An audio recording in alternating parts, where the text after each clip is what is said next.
Assalamualaikum warahmatullahi wabarakatuh. Salam sejahtera untuk kita semua. Saudara-saudara, setiap tanggal 10 Desember kita memperingati Hari Hak Azazi Manusia, Hari HAM sedunia. Di hari itu kita memperingati supaya kita tetap mengingat dasar-dasar atau hak-hak azazi yang melekat pada diri manusia, menjauhi kekerasan, menjauhi kekejaman, dan tindakan-tindakan yang di luar hukum.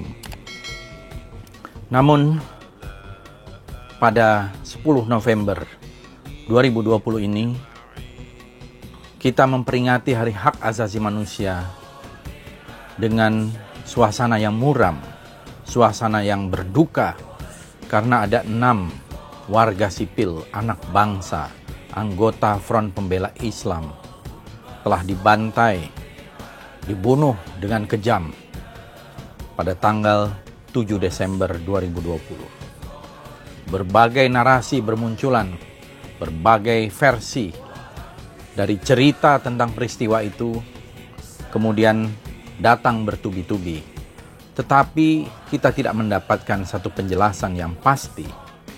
Yang jelas ada 6 anak muda, 1 orang di atas 30 tahun, yang lain di bawah 25 tahun, meregang nyawa, wafat, dan mudah-mudahan menjadi syuhada.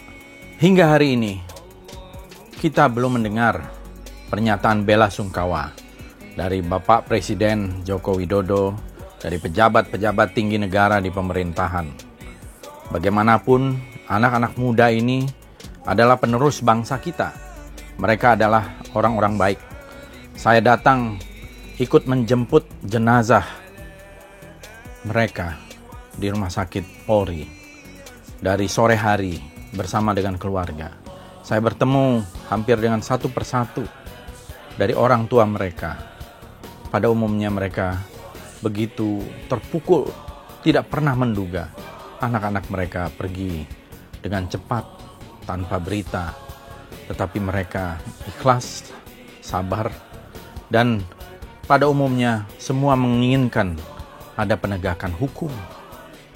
Ada sebuah upaya di negeri hukum yang kita cintai ini, mereka yang menjadi pelaku penembakan itu diperiksa dan kemudian dijatuhi hukuman sesuai dengan apa yang dilakukan.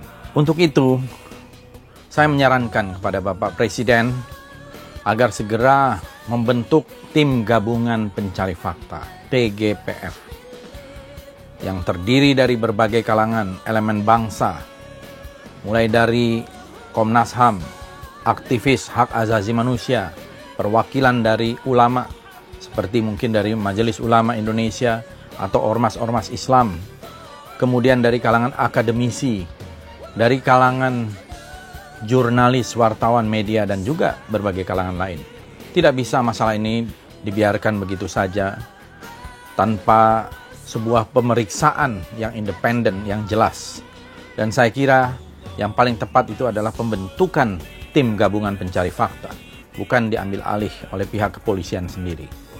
Jika dibiarkan, tentu ini akan menimbulkan tanda tanya kepada publik. Public distrust, ketidakpercayaan kepada hukum. Karena hukum, seperti yang sudah klise dan berulang-ulang kita katakan, selalu tajam kepada yang dianggap sebagai lawan-lawan politik, dan tidak pernah hukum itu berjalan atau tumpul kepada mereka yang dianggap sebagai pro pemerintah. Lantas di mana Pancasila? Dulu sering ada yang mengatakan, saya Indonesia, saya Pancasila. Seperti terlupakan sila kedua dari Pancasila, kemanusiaan yang adil dan beradab. Tidak pernah atau sampai sejauh ini kita mendengar duka yang mendalam ketika ada peristiwa ketidakadilan dan peristiwa ketidakberadaban terjadi di depan mata kita. Begitu tidak adilnya situasi kita, begitu tidak beradabnya keadaan kita sekarang ini. Ada beberapa alasan kenapa harus dibentuk TGPF. Pertama, pihak kepolisian yang melakukan penembakan adalah pihak yang boleh dianggap berperkara dalam hal ini. Tentu di dalam hal ini ada satu konflik kepentingan. Kita yakin bahwa akan ada upaya untuk independen, tetapi independensi di dalam konteks ini sulit bisa diterima ketika ada satu konflik of interest atau konflik kepentingan. Karena itu perlu ada tim gabungan pencari fakta dari pihak-pihak independen.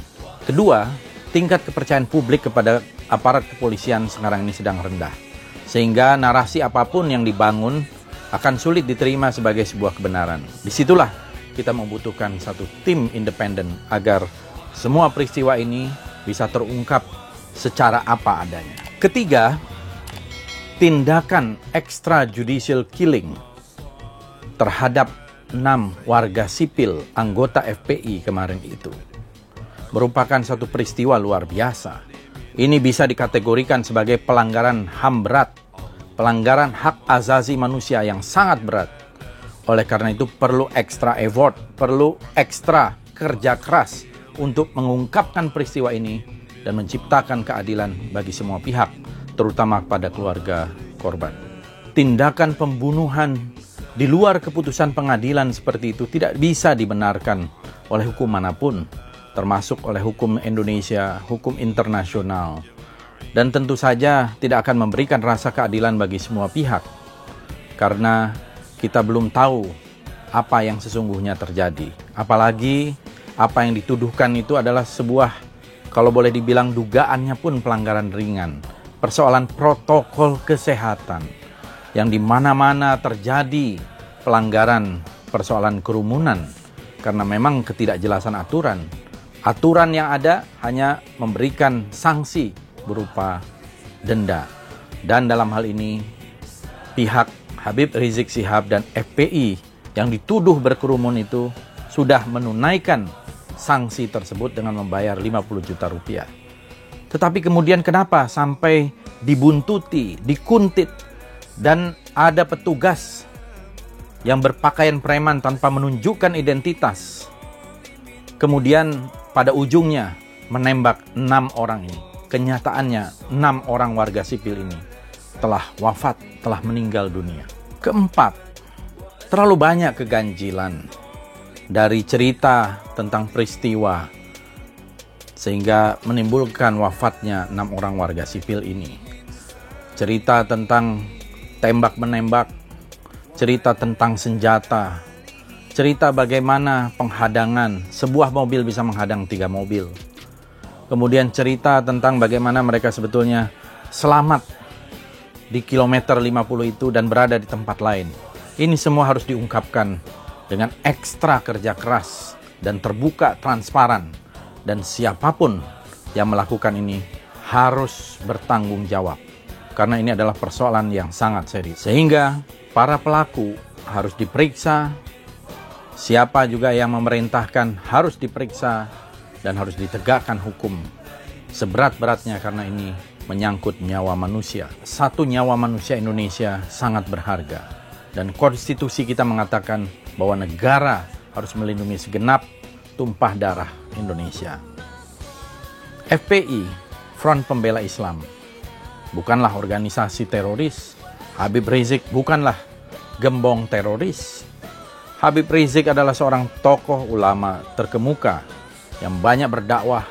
Dan FPI juga organisasi yang sudah terbukti selama puluhan tahun menjadi garda depan di dalam keikutsertaannya untuk membantu masyarakat menanggulangi bencana alam, bencana kemanusiaan, kegiatan-kegiatan sosial. Dan saya mengenal banyak tokoh FPI adalah para da'i yang tawadu, habaib, ulama, kiai di berbagai tempat, yang menurut saya mereka mempunyai track record yang baik. Dan mereka banyak diikuti oleh umat Islam di berbagai tempat, dari Sabang sampai Merauke. Jadi tentu tidak layak Habib Rizik diperlakukan seperti itu. Seperti halnya juga tidak layak FPI diperlakukan secara diskriminatif dibandingkan dengan organisasi-organisasi lain. Beberapa waktu lalu bahkan kita mendengar ada sebuah organisasi yang menyatakan dukungan kepada separatisme, tetapi polisi tidak berbuat apa-apa. Dan kita melihat FPI selama ini selalu berada di pihak yang mendukung integritas wilayah Negara Kesatuan Republik Indonesia. Ada apa? Sehingga, saudara-saudara, kejadian kemarin yang telah menewaskan 6 orang warga sipil anggota FPI, dan insya Allah mereka ini mati syahid, merupakan satu peristiwa yang harus ada penjelasan dari negara, dan negara tidak boleh mengulur waktu dan berharap masyarakat melupakan ini. Lihatlah antusiasme masyarakat, bahkan dalam sekejap donasi yang dikumpulkan hanya melalui satu platform media sosial saja terkumpul dengan luar biasa besarnya bagi keluarga korban. Kita berharap ini bukan kebijakan Islamofobia. Jangan lupa, negara Republik Indonesia ini adalah negara Pancasila yang mengayomi seluruh agama, dan agama Islam adalah agama yang menjadi mayoritas dianut oleh penduduk Indonesia, dan bahkan menjadi agama yang mayoritas di dunia penduduknya adalah warga negara Indonesia. Jadi kebijakan Islamofobia pasti akan mendapatkan protes, perlawanan dari masyarakat, karena itu tidak sesuai dengan Pancasila dan Undang-Undang Dasar 1945. Dan kita juga berharap bahwa ini bukan awal dari sebuah otoritarianisme baru yang menarik mundur demokrasi kita yang sudah diperjuangkan selama 20 tahun lebih. Dan kita berada sebagai negara demokrasi, diberikan kebebasan sesuai dengan konstitusi kita. Kebebasan untuk berpendapat, menyampaikan pendapat baik lisan dan tulisan, kebebasan menjalankan agama dan kepercayaan sesuai dengan keyakinan masing-masing, kebebasan untuk berkumpul, kebebasan untuk berserikat di dalam organisasi massa.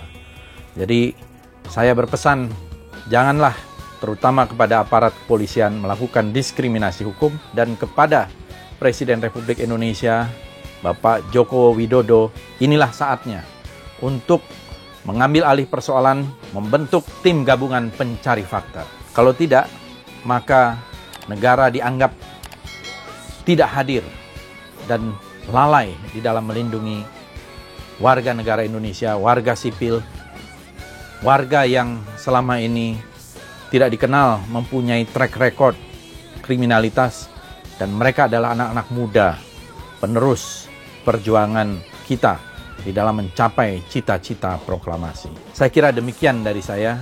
Terima kasih. Wassalamualaikum warahmatullahi wabarakatuh.